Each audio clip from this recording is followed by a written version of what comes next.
Hello friends, आज मी तुम्हाला probability distribution आणि बायनॉमियल डिस्ट्रीब्युशनवरील काही CETची मोस्ट इम्पॉर्टंट एक्झाम्पल्स तुम्हाला शिकवणार आहे. ते तुम्ही व्हिडिओमध्ये पाहून तयार करून ठेवा. अतिशय इम्पॉर्टंट अशीच एक्झाम्पल तुम्हाला एक्झाममध्ये विचारली जातात, त्याच्यापेक्षा वेगळी काही विचारत नाही. तेव्हा इथं एक एक्झाम्पल मी बोर्डवर लिहिलेलं आहे. ते असं आहे का, एक टेबल दिलेलं आहे. एक्सच्या व्हॅल्यू दिली आहे तुम्हाला 1 2 3 4 अशा व्हॅल्यू दिलेल्या आहेत आणि प्रोबॅबिलिटी ऑफ एक्स 1/x 1/3 1/3 आणि 1/6 दिलेले आहे. आता तुम्हाला एसडी करायचं. एसडी म्हणजे स्टँडर्ड डेरिव्हेशन ऑफ एक्स. मग त्यासाठी तुम्हाला ई ऑफ एक्स काढायला पाहिजे, व्हेरियन्स ऑफ एक्स काढायला पाहिजे, मग एसडी काढायला पाहिजे. कारण एसडी म्हणजे तुमचा काय असतो, under root variance of x, म्हणजे व्हेरियन्स ऑफ एक्स काढणं गरजेचं आहे. मग मी हा जो टेबल आहे त्याचा मी एक आणि कॉलम तयार करतो. तो कॉलम आहे एसडी. मला एसडी ऑफ एक्स करायचा आहे. कॉलम त्याचा मी तयार करतो असा बघा. 2 कॉलम तयार करायला लागतील मला. ते कॉलम कसे आहेत पहा. एक्स्ट्रा 2 कॉलम तयार करायला लागतील. ते म्हणजे एक्स पी ऑफ एक्स, यांची मल्टिप्लिकेशन, यांची मल्टिप्लिकेशन, यांची मल्टिप्लिकेशन, यांची मल्टिप्लिकेशन आणि यांची मल्टिप्लिकेशन, अशी मल्टिप्लिकेशन करायची. त्याची ॲडिशन करायची. या सगळ्यांची काय करायचे, ॲडिशन करायची. मल्टिप्लिकेशन म्हणजे याने न्यूमरेटरलाच फक्त मल्टिप्लाय करायचं असतं, लक्षात ओके नाही. फक्त न्यूमरेटरला, डिनॉमिनेटरला मल्टिप्लाय करायचं नसतं. आता बघा इथं मी काय करतो, 6ची एकत्र ॲडिशन करतो. 1 + 4 5/6 विचारात घेतो आणि हे 3 डिनॉमिनेटर असल्यामुळे 2 + 3 5/3 घेतो.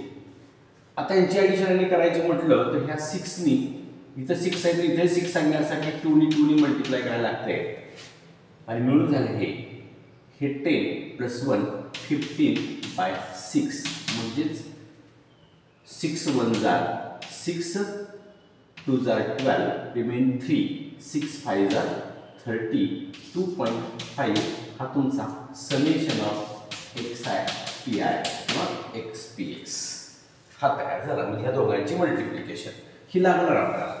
आता आपल्याला हे x² p ऑफ x असं असतंय. म्हणजे याचा स्क्वेअर करायचा आणि याला मल्टिप्लाय करायचं. म्हणजे काय करायचं बघा, याचा स्क्वेअर करून याला मल्टिप्लाय करायचं 1/6. याचा स्क्वेअर केला 4 4 × 1/3 4/3. याचा स्क्वेअर केला 9 9/3. याचा स्क्वेअर केला 16 16/6. आणि आता केला अशीच ॲडिशन याची करायची. ह्या दोघांची ॲडिशन पहिला करूया. 1 + 16 17/6 4 + 9 13/3 आणि मग इथं मला असे सांगितल्याप्रमाणे तर 6 करण्यासाठी 2नी मल्टिप्लाय करावं लागेल आणि मग 13 2 = 26 + 17 कारण डिनॉमिनेटर सेम झालेला आहे आपला. मग 26 + 17 किती झाले बघा, तर 26 + 10 36 + 7 43 43/6 असं हे तुमचं ॲन्सर मिळालं. आता हे ॲन्सर मिळाल्यानंतर इथं तुम्हाला 15/6 11/6 हे असं असं असं ठेवते चालेल, किंवा 67 पॉईंटमध्ये पूर्ण काय भाग जात नाही. म्हणजे हे तुमचं मिळालं समेशन ऑफ xi² pi.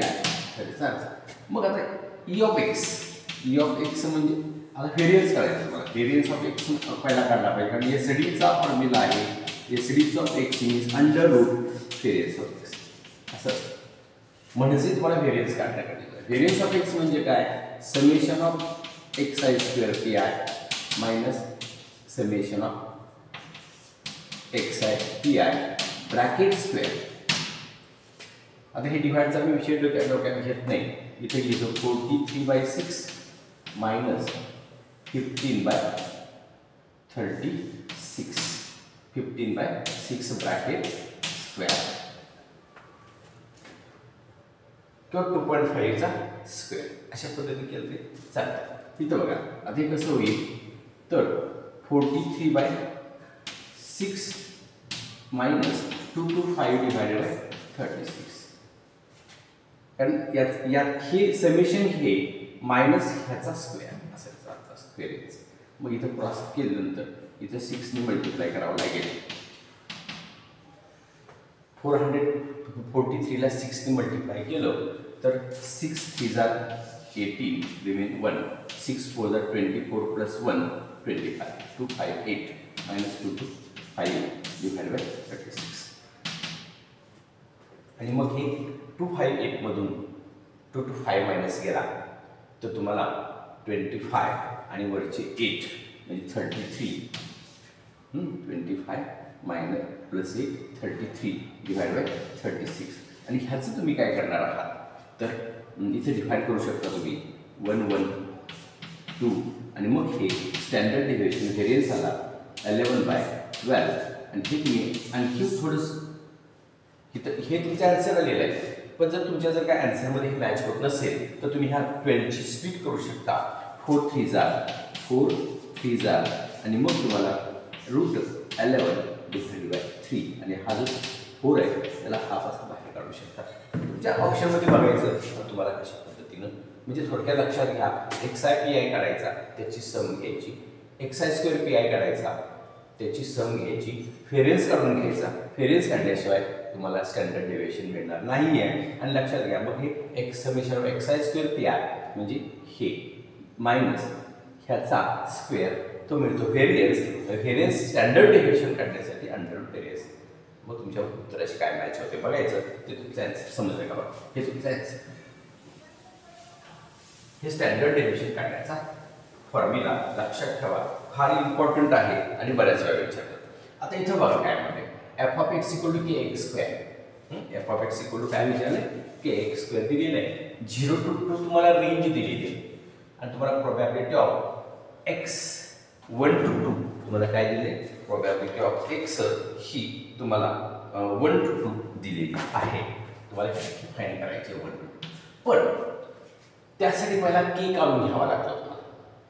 हे लक्षात घ्या. k फाइंड करण्यासाठी ही रेंज घ्यायची. कसं इंटिग्रेशन 0 to 2 kx² dx.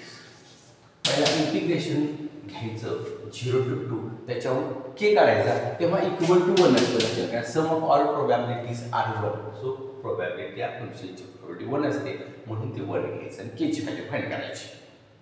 समजते का बघा.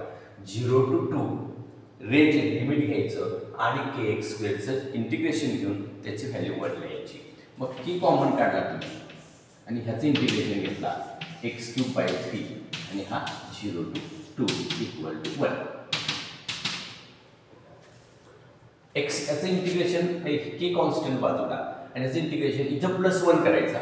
इंटिग्रेशन x² इंटिग्रेशन घ्यायचं म्हणजे काय करायचं इथं +1 करायचं तेच खाली घ्यायचं म्हणजे x⁻n+1/n+1. आता इथं 2 घ्यायचा k × 2 चा क्यूब 8/3 मायनस 0 चा क्यूब 0 तो सोडून द्या इक्वल टू 1. हे असं रेसिप्रोकल करा k इक्वल टू 1 × 3/8. हा रेसिप्रोकल असा रेसिप्रोकल होऊन रिव्हर्स होतो मीन्स 3/8.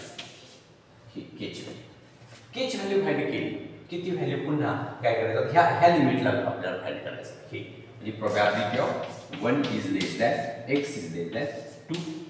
सो इंटिग्रेशन 1 to 2 हे फाइंड करायचं म्हणजे हे 1 to 2 मी लिमिट घ्यायचं आहे. 1 to 2 लिमिट घ्या आणि तेच पुन्हा kx² dx. पण k ची व्हॅल्यू 3/8 घ्यायची.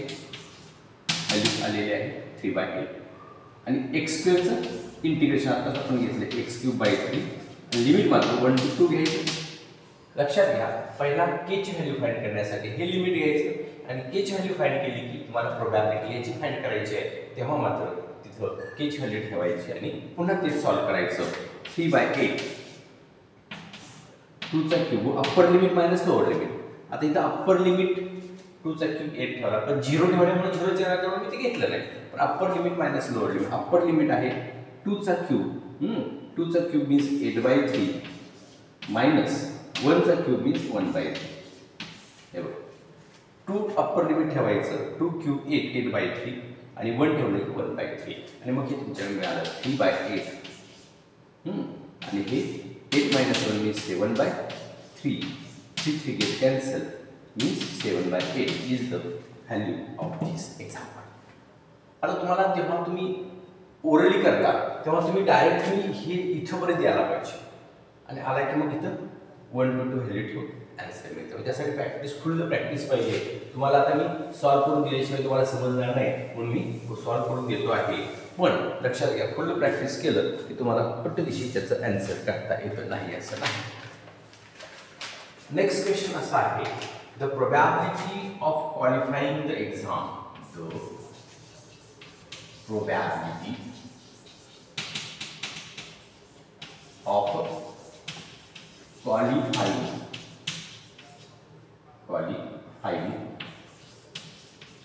the exam is 2/5. म्हणजे एखादी एक्झाम क्वालिफाय होण्याची प्रोबॅबिलिटी 2/5 मीन्स p ची व्हॅल्यू तुम्हाला दिलेली आहे 2/5. p मिळाला की लगेच q काढायचा. q equal to 1 - p means 1 - 2/5 means 5 - 2 3/5. लक्षात घ्या, म्हणजे एखादी एक्झाम क्वालिफाय होण्याची प्रोबॅबिलिटी 2/5 दिली मीन्स पी दिलेला आहे. पी दिला की लगेच क्यू फाइंड करायचा आहे. पुढे क्वेश्चन सांगता येतील 2/5. Then the probability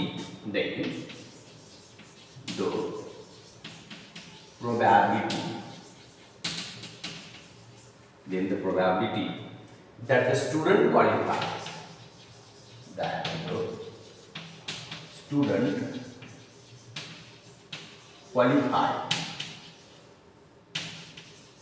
that the student qualify the exam exactly 3 times in 6 attempts.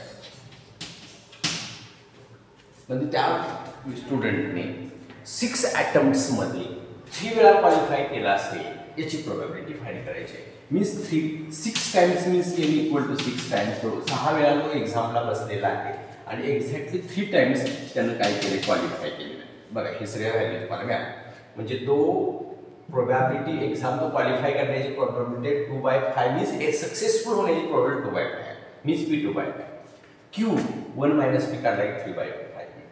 आणि मग इथं तो किती वेळा अटेम्प्ट केला त्याला एक्झाम, तर 6 टाइम्स केलाय. सो n इक्वल टू 6 आणि x. मग तो फॉर्म्युला तुम्हाला माहिती आहे, p of x equal to 6, x equal to 3 times equal to n c x p raise to x q raise to n minus x. हा formula use करायचा. n means 6c3 p means 2/5 raise to 3, q means 3/5 raise to 6 minus 3. n minus x means 6 minus 3 3 times. So 6 factorial, 3 factorial into 6 minus 3 3 factorial into 2 raised to 2 cube by 5 cube into 3 cube by 5 cube.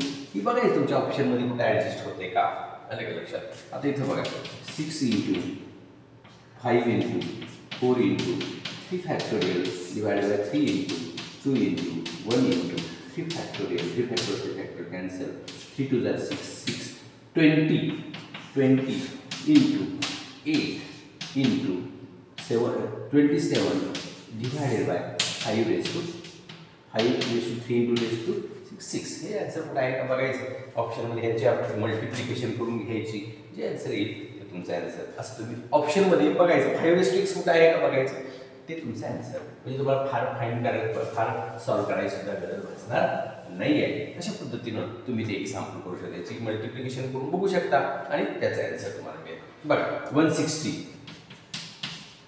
into 27 divided by 5 raised to 6. मग हे 0 ठेवायचं.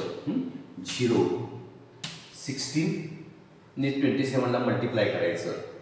16 7 7 r 16 7 असं म्हणायचं. 112 16 7 12 16 96 16 7 12 16 32 आणि 11. 16 2 32 plus 11 43 divided by 5 raised to 6 आणि 5 raised to -6 असं म्हणलेलं आहे आन्सर. म्हणजे खालचा जायतो वर लिहिलेल्या ऑप्शनमध्ये तुम्हाला एक आन्सर दिलेला आहे. आणि इथंच तुम्हाला समजते हेच वर निघलेलं आहे आणि ते एकाच ऑप्शनमध्ये 5⁻⁶ आहे, त्यातून तुम्हाला आन्सर पटदिशी मिळते. म्हणजे थोडंसं सॉल्व्ह करायचं, मी फक्त तुमच्यासाठी हे टोटल सॉल्व्ह करून देतो आहे. Next, f(x) equal to x³ by 4, 0 is less than x is less than 2, equal to 0, otherwise CDF of x find करायचं तुम्हाला. CDF of x means cumulative distributive function. CDF याचा अर्थ काय? Cumulative distributive function. आता cumulative distributive function असेल तर फक्त लक्षात घ्यायचं 0 to x लिमिट घ्यायची. इंटिग्रेशन करताना लक्षात घ्या 0 to x cumulative distributive function म्हणले की 0 to x क्युम्युलेशन म्हणजे बेरीज ॲडिशन करायची. काय करायचे? ॲडिशन करायचे. मग 0 to x तुम्हाला घ्यायचं आहे आणि हे तुमचं इंटिग्रेशन.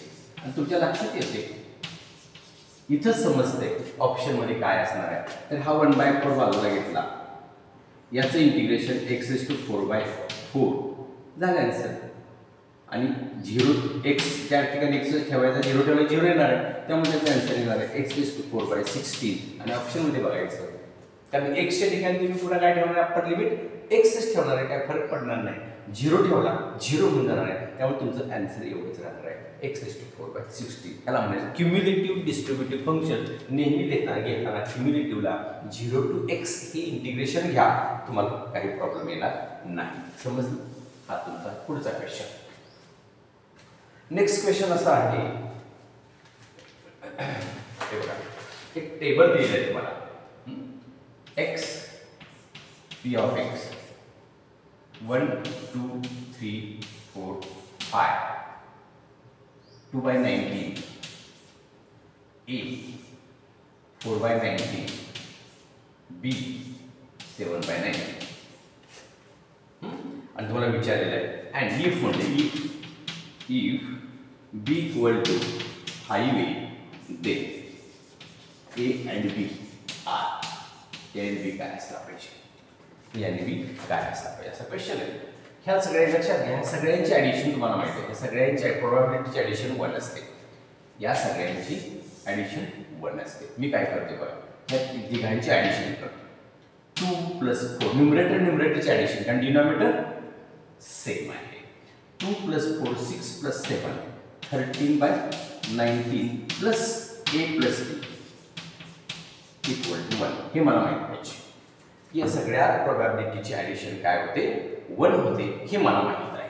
म्हणून मी काय करतो तर पहिला सगळ्यांची ॲडिशन करून घेतो. हे ट्रान्सफर करतो a प्लस आणि b ची व्हॅल्यू 5 घेतो. 1 - 13/19 a 6a 5a + 1a 6a 19 cross केलं 19 - 30 19 - 13 equal to 7/19. 19 - 30 6/9 6 cancel, so a equal to 1/9. 19 - 30 6 आहे ना, 6 cancel. a ची व्हॅल्यू 1/19 बघायचं ऑप्शन मध्ये. समजा दोन ठिकाणी असेल, समजा कधी काय करतात a ची व्हॅल्यू 1/19 दोन ठिकाणी 2 ऑप्शन मध्ये. मग तेव्हा काय करायचं? पुन्हा हे इथं पुट आउट करायचं. b इक्वल टू तुम्हाला 5 × 1/19 मीन्स 5/19. इथं आन्सर पण तिथं ठेवायचं, ऑप्शन बघायचा, तुमचं आन्सर तुम्हाला मिळेल. समजलं का बघा मित्रांनो? तर हे अशा प्रकारे तुम्हाला काही छोटी एक्झाम्पल्स 2-2 मार्क्सला विचारतात आणि चटकन त्याचे आन्सर्स तुम्हाला सोडवून आन्सर्स फाइंड करता येतात. तर पुढे क्वेश्चन काय? पुढे क्वेश्चन आहे PMF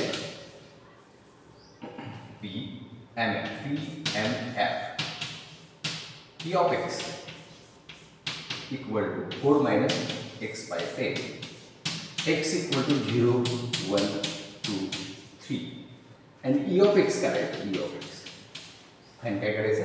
e of x means expected value of x. तर काय करायचं आहे बघा, सोपं असतं की हे बघा तुमच्याकडे x ची व्हॅल्यू काय आहे? 0 1 2 3 व्हॅल्यू आहे. x ची व्हॅल्यू मी जर 0 ठेवली तर हे मला p of x काय मिळणार आहे? एक्स ची व्हॅल्यू जर 0 पुट आउट केली तर 4/10 मिळणार. एक्स ची व्हॅल्यू जर 1 मी ठेवली,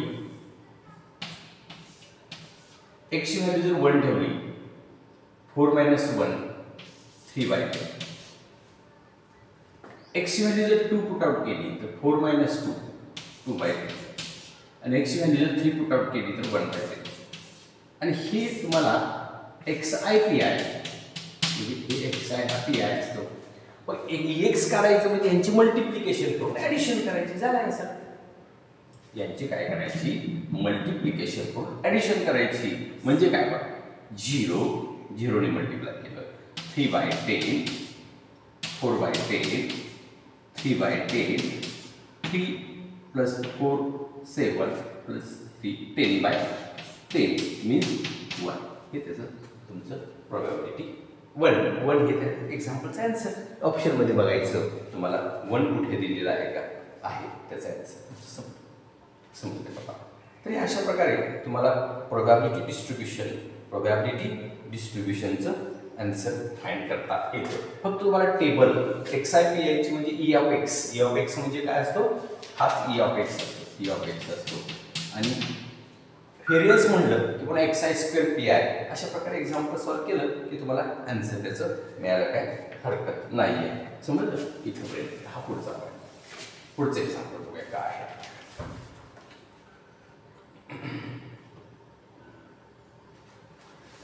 एक्झाम्पल असं आहे बा the records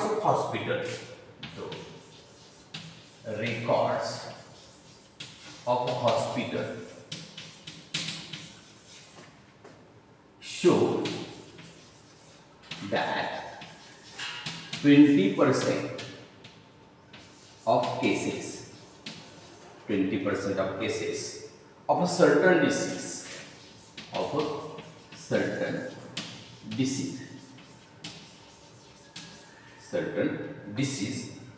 are fatal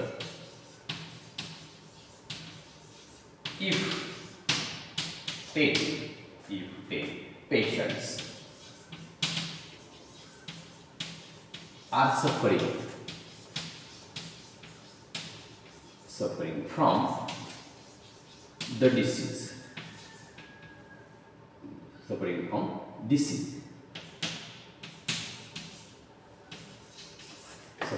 the disease.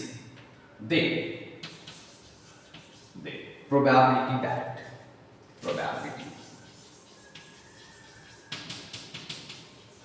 that only 2 will be die. म्हणजे काय म्हटलंय बघा एका हॉस्पिटलचा रेकॉर्ड आहे त्यात 20% cases certain of disease fatal म्हणजे मरत आहे. म्हणजे पी 20/100 मीन्स 1/5. पी फाईंड करा 21 = 25 क्यू तुम्हाला मिळणार 1 - 1/5 मीन्स 5 × 1 = 5 - 1 4/5. हे तुमचा क्यू मिळाला. असे किती पेशंट सफरिंग आहेत तर 10 n = 10. तर त्यात एक्झॅक्टली 2 डाय होतात. प्रत्येकाला 10 मधले 2 डाय होतात म्हणजे x = 2. Formula p of x = 2 NCXS NC2 p means 1/5 raised to x means 2 4/5 q means 4/5 raised to 8. हेच आन्सर तुमच्या ऑप्शन मध्ये बघा तुम्हाला हे आन्सर मिळेल. फक्त काय हेच आन्सर हे 4/8 करणे फार कॉम्प्लिकेटेड आहे. 5/8 करणे कॉम्प्लिकेटेड आहे. एक करू शकतो आपण 10c2 1/5² into 4/8/5/8 एवढं करू शकतो. 5/10 म्हणू शकता. आणि हे आपल्या ऑप्शन मध्ये कुठे आहे बघायचं. हेच ऑप्शन याच्यापेक्षा पुढे ऑप्शन जात नाहीत. हे त्याचं ऑप्शन आन्सर सॉल्व करणे तर 5/8 करणे जमेल पण फार कॉम्प्लिकेटेड असतं म्हणून त्याने आन्सर तेवढं देत नाही. त्याने आन्सर तुम्हाला अशाच मेथडमध्ये दिलेलं असतं. पुढचा क्वेश्चन पहा. इथं तुम्हाला एक टेबल दिलेला आहे x 1 2 3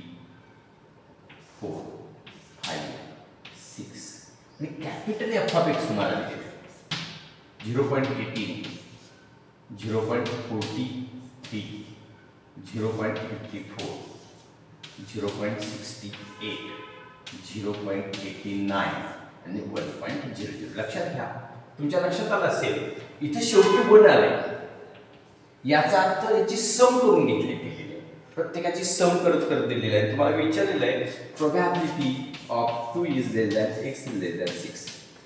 बघा किती सोपं आहे. हे अतिशय आतापर्यंत न झालेले एक्झाम्पल.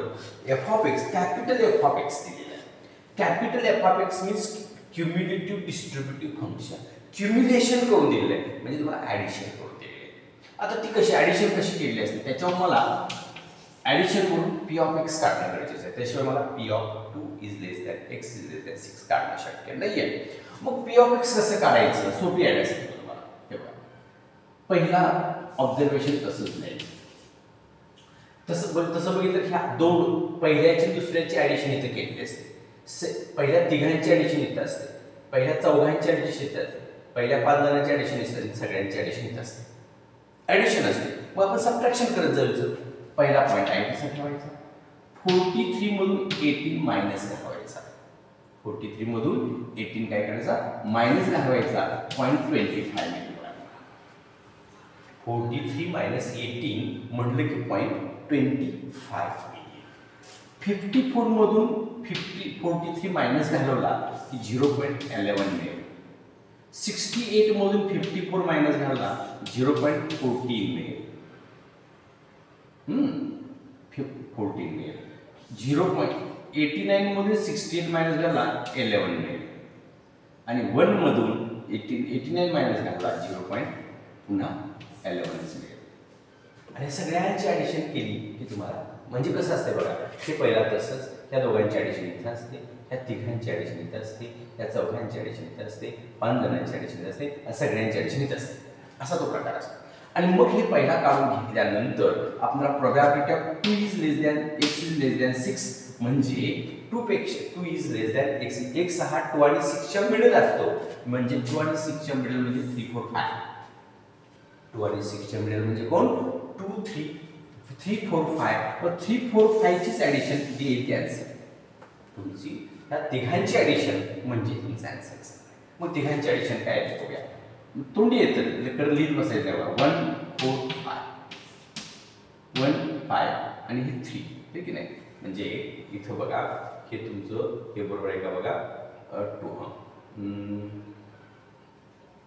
1 2 3 35 आहे. आणि हे आय थिंक 68 मधून 54 मायनस गेल्यानंतर 14च आहे बरोबर.